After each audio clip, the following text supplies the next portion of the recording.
Good morning, everyone, and good morning to all those who are streaming as well. Topic of my talk today is lukewarm. I'd like to begin my talk this morning by describing to you a church survey that was conducted by somebody in the USA. He asked the members this question. He showed the members this.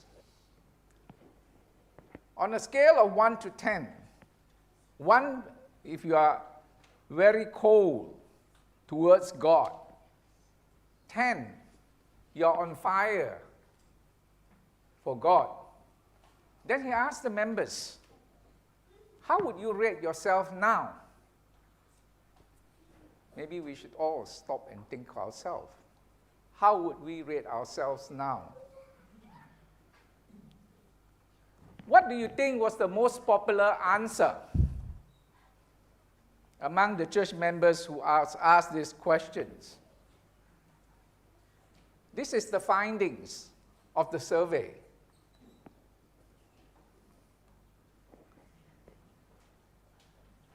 It's actually a bell curve. Most of the members answered 4, 5, or 6. Fundamentally, the majority of the members felt that they were neither cold nor hot. They were lukewarm. Today, my talk is about Jesus addressing a church that it was lukewarm, the church of Laodicea, in the book of Revelation. Now, last October, Alicia, Kathy, Shane, and myself visited the ruins of the 7 churches of Revelation, together with a group of Christians from the USA and South Africa. The church of Laodicea, and that's the current name, is the 7th church, the last of the 7 churches, is the one that left the most impression on me after the visit. But it was also the church that God has no condemnation at all. In fact, it is one that made him so sick and repulsive that he wanted to spit them out from his mouth. Today, I want to look at what Jesus said to the church in Laodicea and learn from it. The outline of my lesson is as follows. Jesus' message warning. How did they become lukewarm? Lukewarm, spiritually wretched, miserable, poor, blind, and naked. Jesus' advice to the lukewarm. And what can we learn from our fellow Christians in Laodicea? Let's begin this morning by looking a bit more, understanding a bit more about the background to the city of the Laodicea.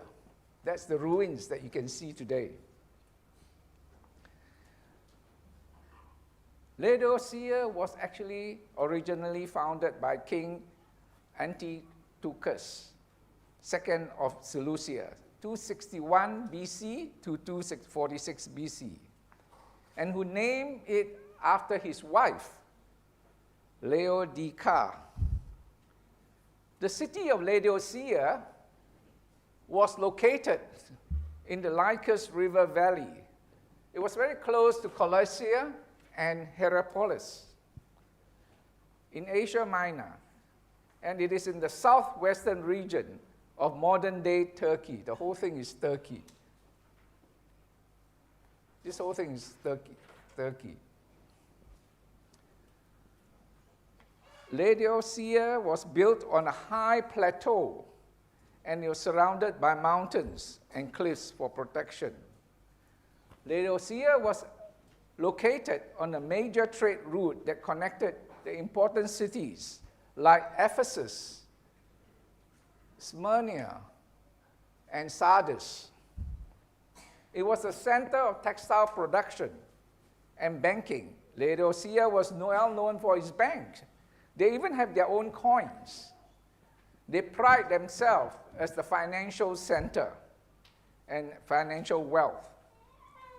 The fertile ground, because they are located in a valley, these are all high grounds here, they are located in a valley, the Lycus Valley. It was very good for grazing sheep.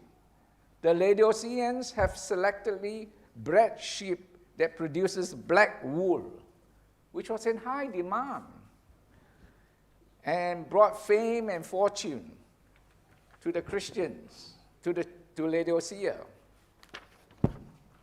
region. Carpets and clothing were manufactured from this black wool, and it brought extensive wealth to the city.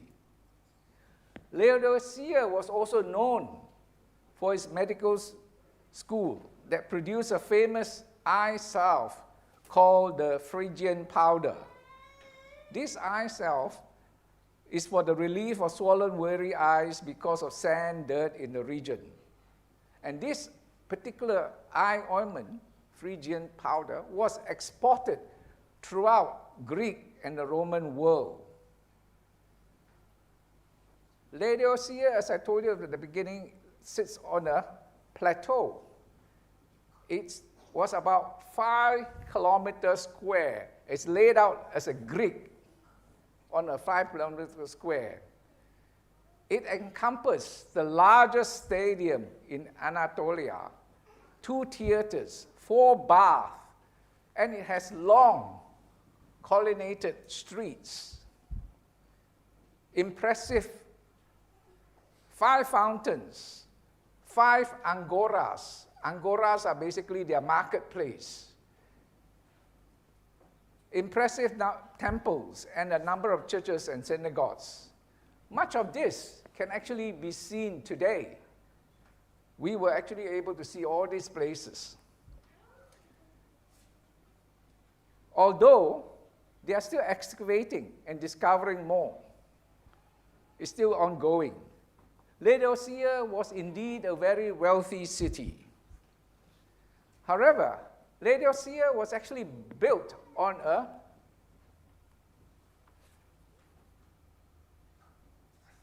and it is important to note, at the time the book of Revelation letter was written, the emperor was Emperor Domitian. It was during his reign. This emperor is famous because he's notorious. He was the first Roman emperor who declared himself as God while he was still alive and introduced the Roman imperial cult, in other words, worship of the emperor. Laodicea was built on an earthquake-prone region.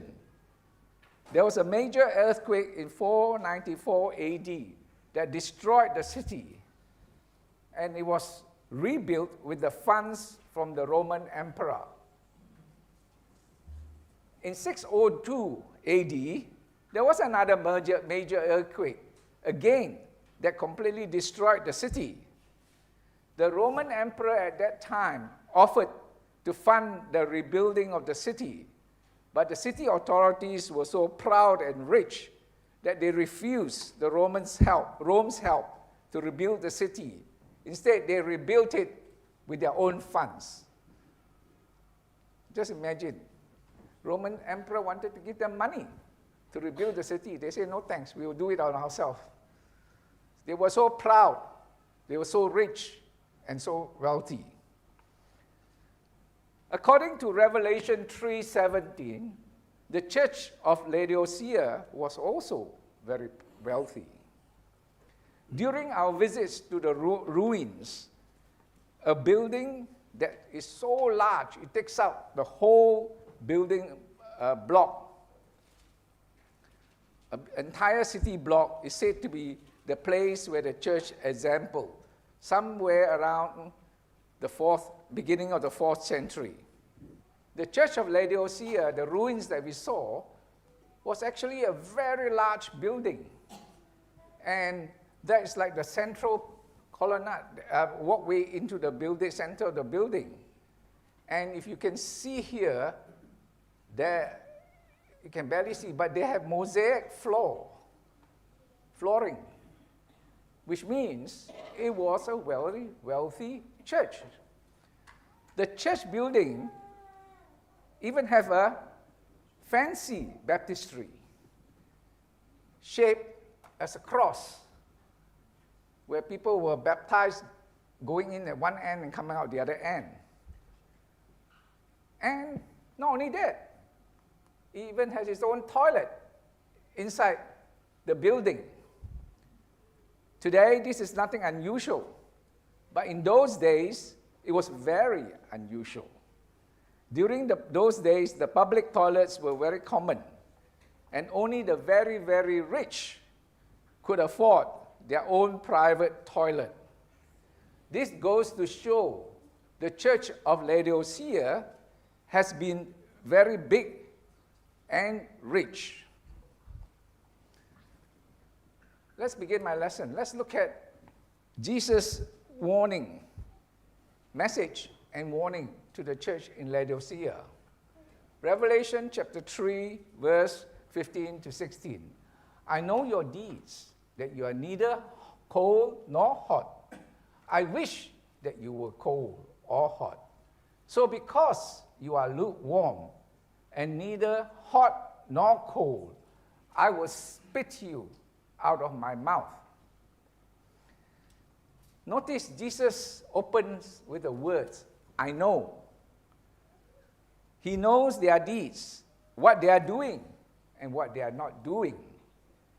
Jesus knows about their deeds. He knows that they are neither cold nor hot. They are lukewarm.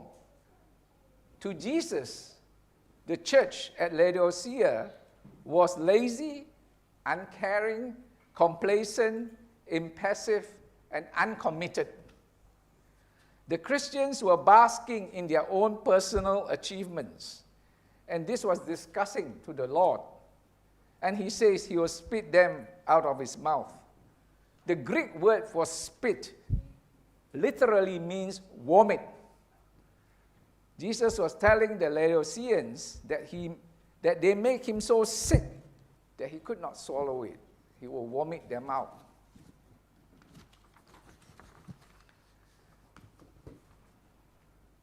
The Christians at Laodicea actually understood how terrible lukewarm water tasted. When I first read it, I thought, lukewarm water, I drink lukewarm water. But we need to know a little bit about the background here. Water, those days, was transported. This is a picture of aqueduct at Laodicea.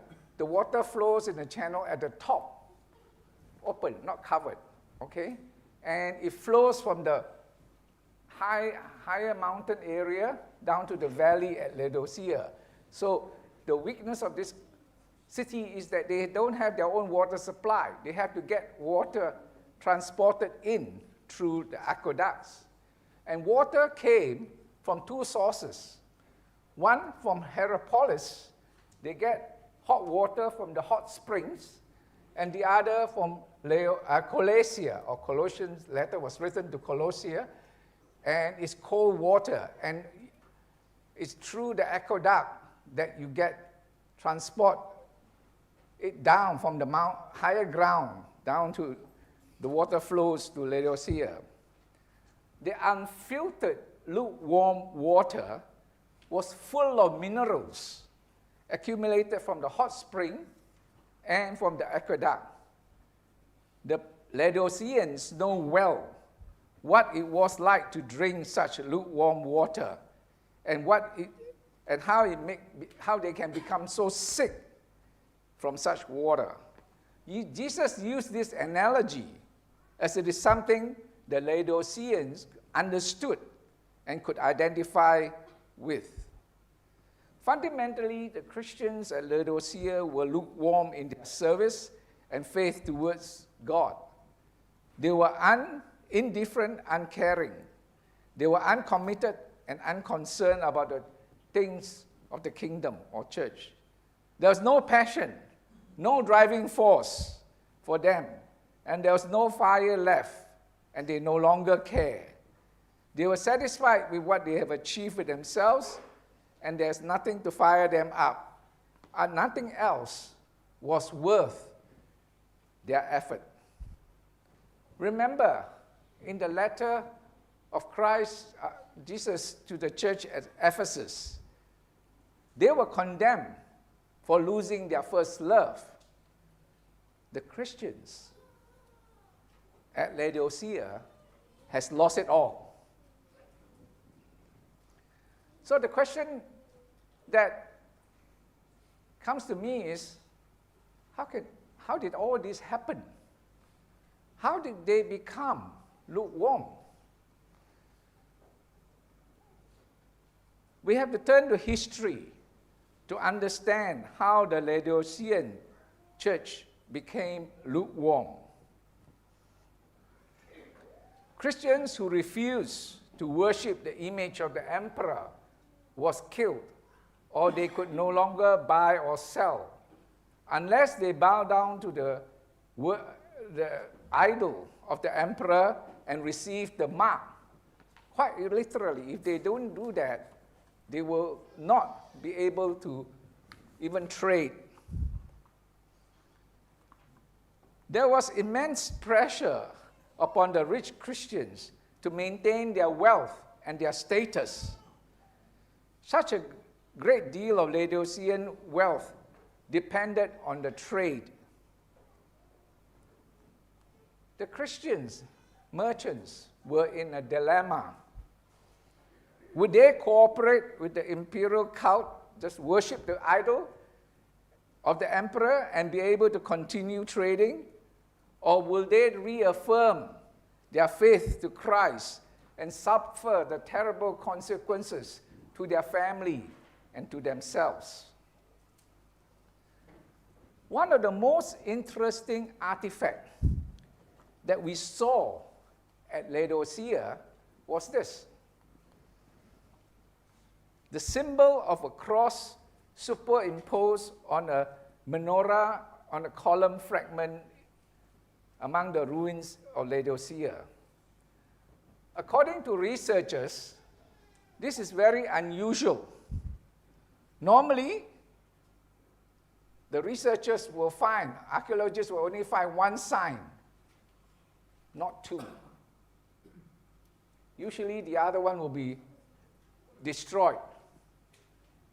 And usually it's only one sign.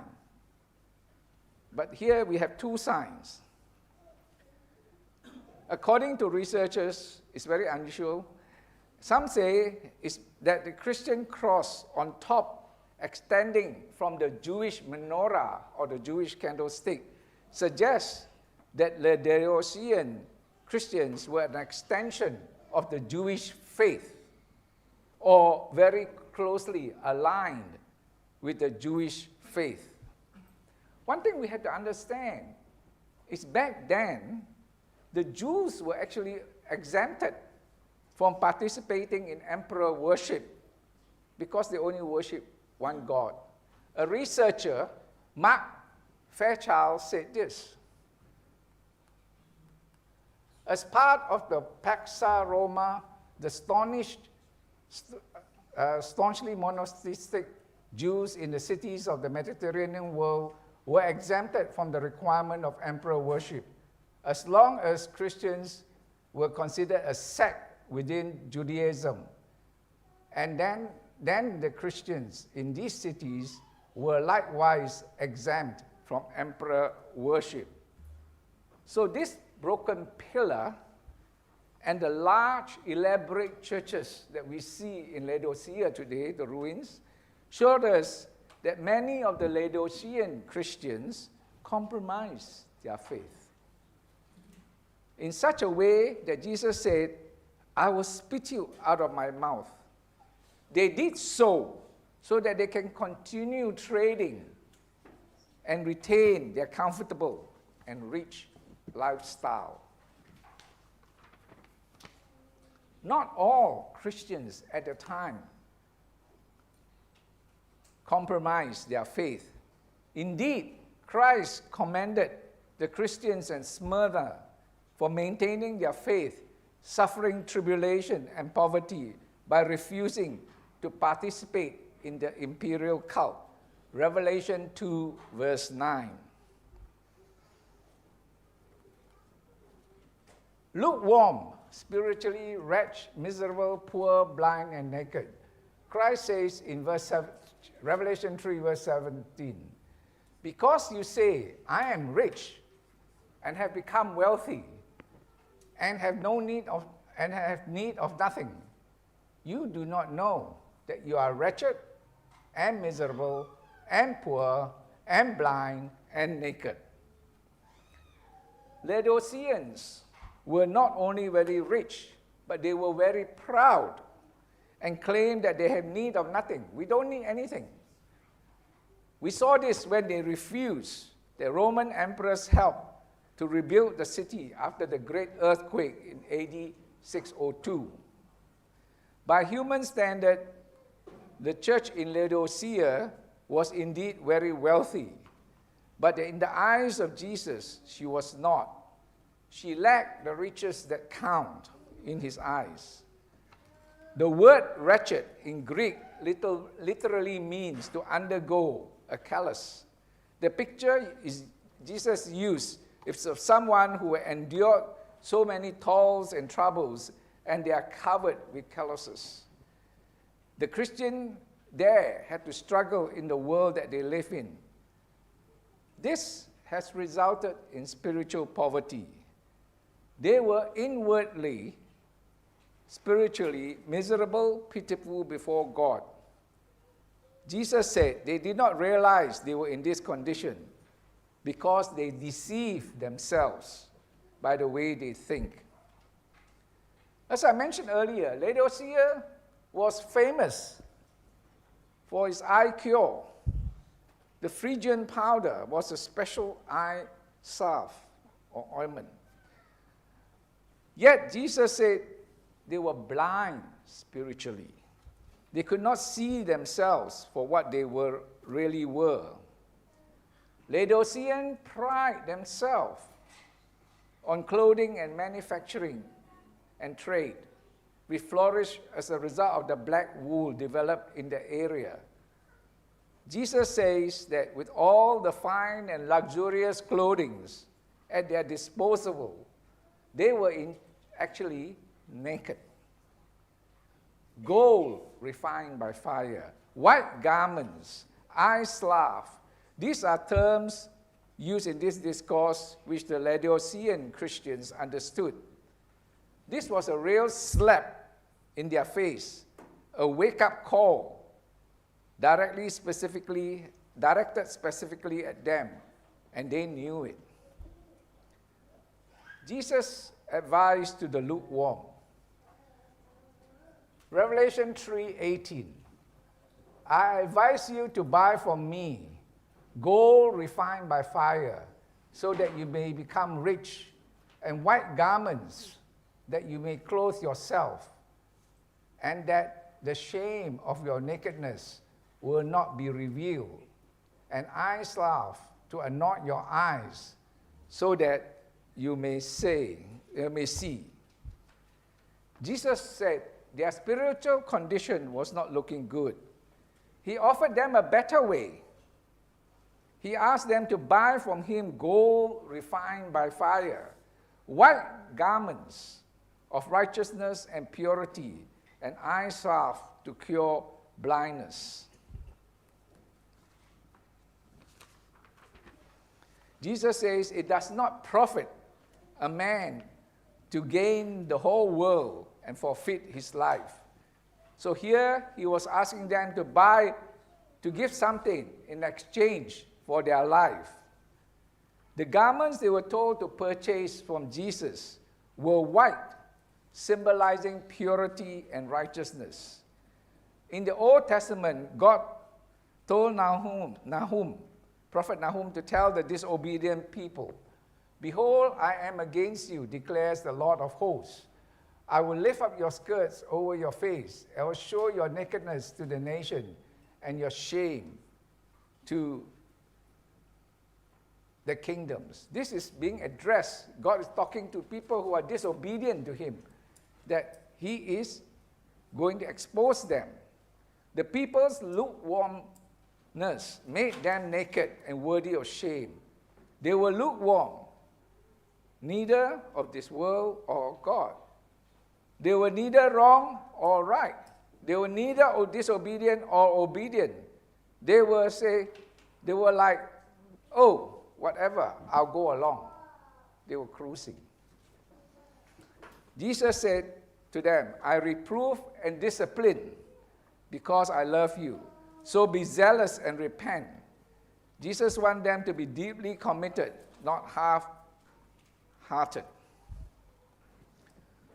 Next,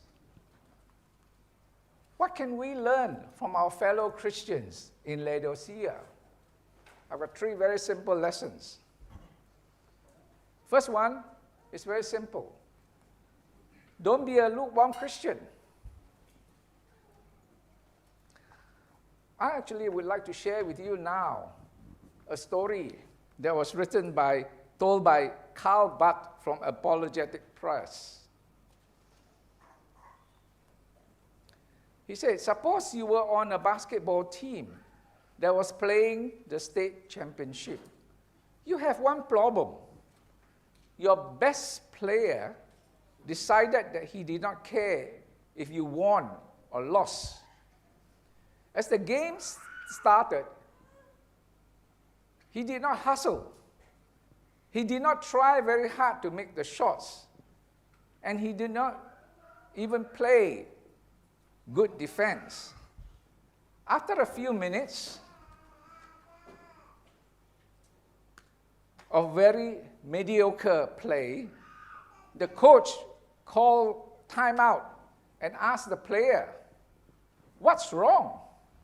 Why aren't you trying your best?' The player responded, saying, 'Hey, coach, give me a break. I'm not doing my worst. I could be even slower.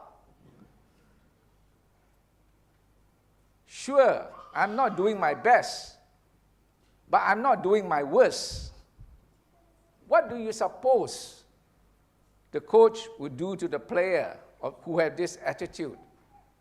Of course, the player would be taken out and replaced by someone who was willing to do his best. With God, it is not one foot in the world and one foot in church. We are either for God or we are against God. There is no such thing as for the world and God. When we are married, we want total commitment in our marriage. When we go to work, our bosses demand total commitment from us as the employee. The coach wanted total commitment from the players. Why should God not deserve total commitment from us? He wants us to give our very best effort in serving Him.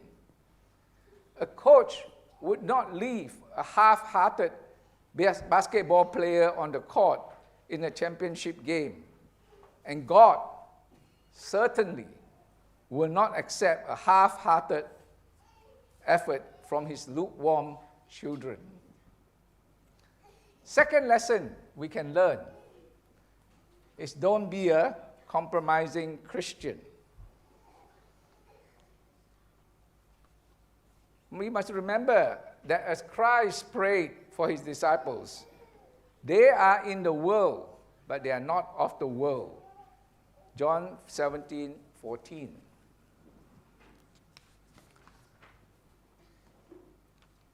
It is not easy, but we must remember that this is a very materialistic world.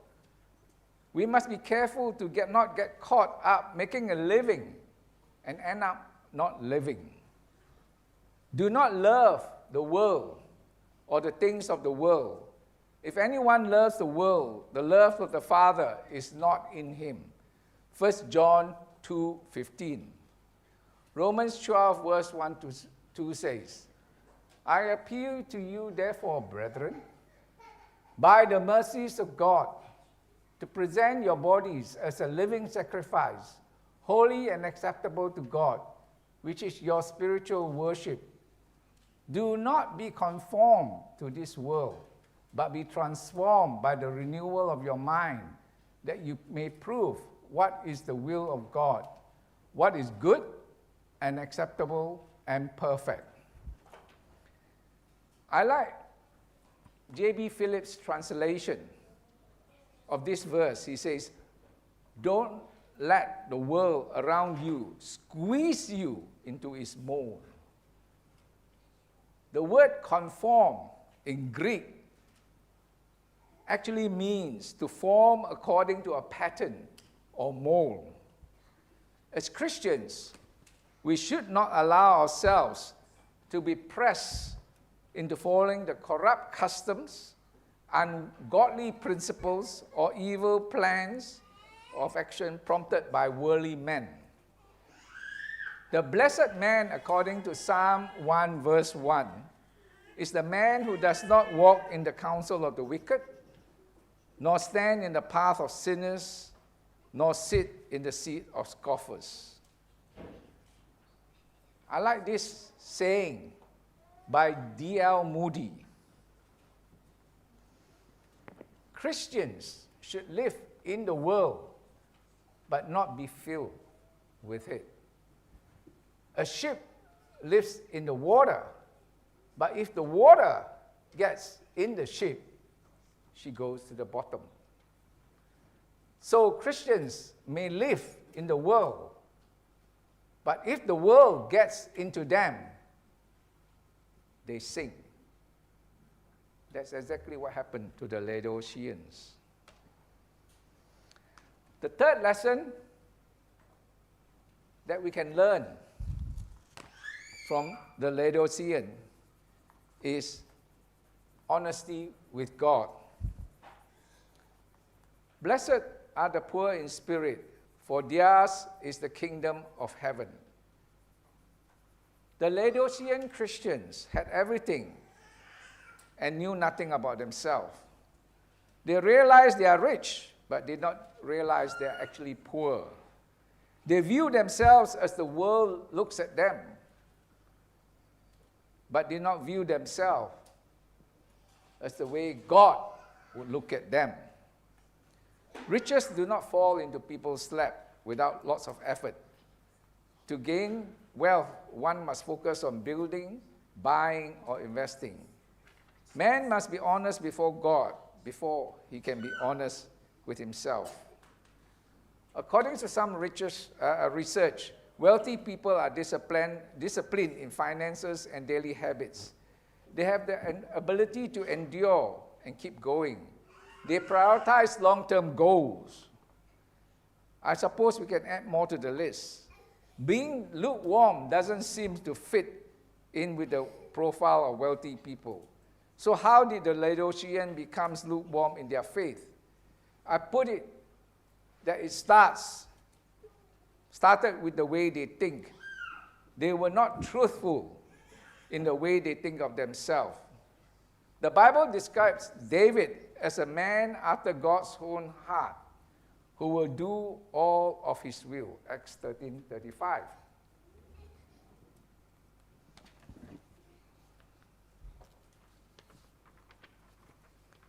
David asked God to search him, to know his heart, to try him and know his thoughts, to see if there's any grievous ways in him, and to lead him and to turn him back.